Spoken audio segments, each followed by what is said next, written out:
Well, that okra sure is done growing. Now what do we do with it? Hey, we shot this gun, but we just leave it dirty? We gotta clean it somehow. I called in these crows. Now what? And hey, and this broccoli is finally done. We gotta figure out a way to cook it today on What the Homestead.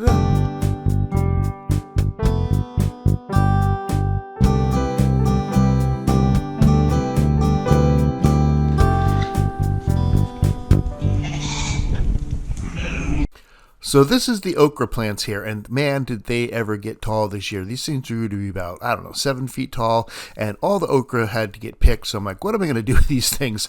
So I chopped them all down, and they're like little tree stalks. They're like so thick, they're probably 2 or 3 inches around, and well, maybe not 3, but definitely 2 inches around. So I thought I'm going to throw them over here where I have some mushroom spores.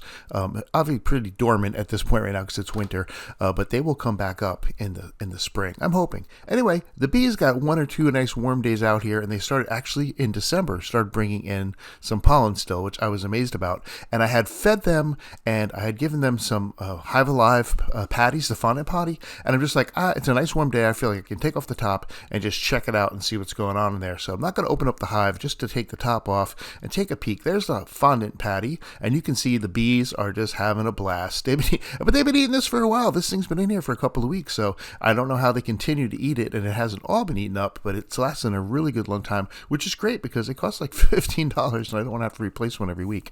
So we're going to let them enjoy that, and when that gets done, I got one more I can put on, and then hopefully it'll be spring soon, and the bees can go out and bring in more pollen, which they're already doing. So deer hunting season's over, and we had a little fun with took the 22 out and did a little plinging, plink, plink, plinking, and also the shotgun. So once you shoot a gun several times, you definitely want to clean it. So making sure it's empty. 1, 2, 3, 4, 5, and 6. Yes, nothing in there. That's good. We're going to take it out and totally pull this pin. And this is a Rough Rider 22. Basically, I call it a plinking gun because that's all I ever do with it. Maybe shoot some squirrels with it if you have to have really good aim.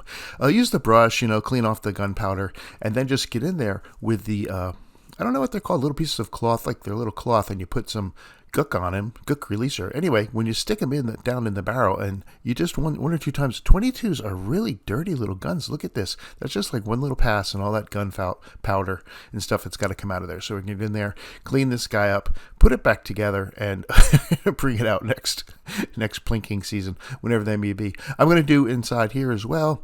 It's just a little 6-shooter revolver, so we can clean out each one of these. You can see that, again, lots of gunpowder. I only shot it a couple times, so put it back together.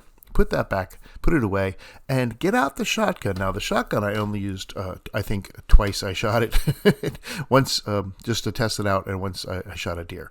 And that was it. But still, you got to clean it. I'm going to clean it out, even though I've only used it one time, because it's going to get as dirty as this little 22 got, only shooting a couple of rounds. So make sure it is empty as well. Click, click, checking in, and there's nothing in there, which is good, because you don't want to clean a gun when there's a bullet in it. That would be really bad.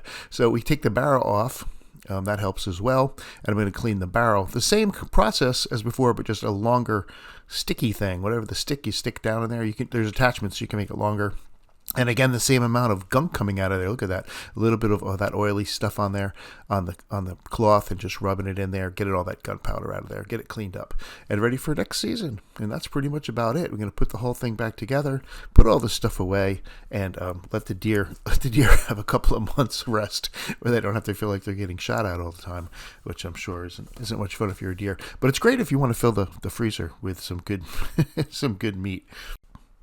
So we're going to put the cleaning kit away, but check out the next thing. I got a crow call for Christmas, but I also have one on my phone, and I just want to see if I could call in some crows. Now, I saw some down the street. Now, I'm not going to go shooting in my backyard, but I just wanted to test out the crow call. So let's give it a try, see how it works. See if we can bring in the crows.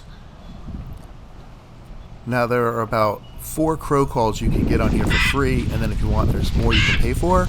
And the caw 1, caw 2 was just like the simple little caw, and I don't think the crows really cared much about that. I tried each one of those, and I was trying to watch from behind. I was trying to hide and see what they did. It wasn't until I hit this buster one up on top here. Let me hit it, and this one goes like really good. And then the crows all kind of moved, and they got up, but I didn't see where they went. So I decided I'd take a little walk up onto my deck and then there was one on the neighbor's house. Now this is a scout. They send a scout first, and then the rest follow. But they didn't see me until they had passed me, and then the scout was like, "Oh yeah, he's up there. Let's get out of here." And they flew away. So we're gonna have to try this later on. We can go do some crow hunting. If you never tried crow, it's pretty good. It tastes like beef, but you got to cook it right. So we'll definitely make a video about that when that happens. Finally, up in the garden, because it's winter, I've been growing some broccoli, and I probably got it in too late, and it's still kind of coming around. Can't believe it. Even this is a little while back, and it's been growing bigger and bigger. But we had a frost, and we had like 2 frosts, and each time we have a frost, the leaves all wilt and die, and then it kind of bounces back when the weather warms up a little bit. So I was excited to actually pick some fresh broccoli and then cook it. I wanted to have a very healthy broccoli recipe, so I actually did. I got some here. This is one of the heads here. Pop this off, and I'm going to show you a short I made on a very healthy broccoli recipe. Check it out.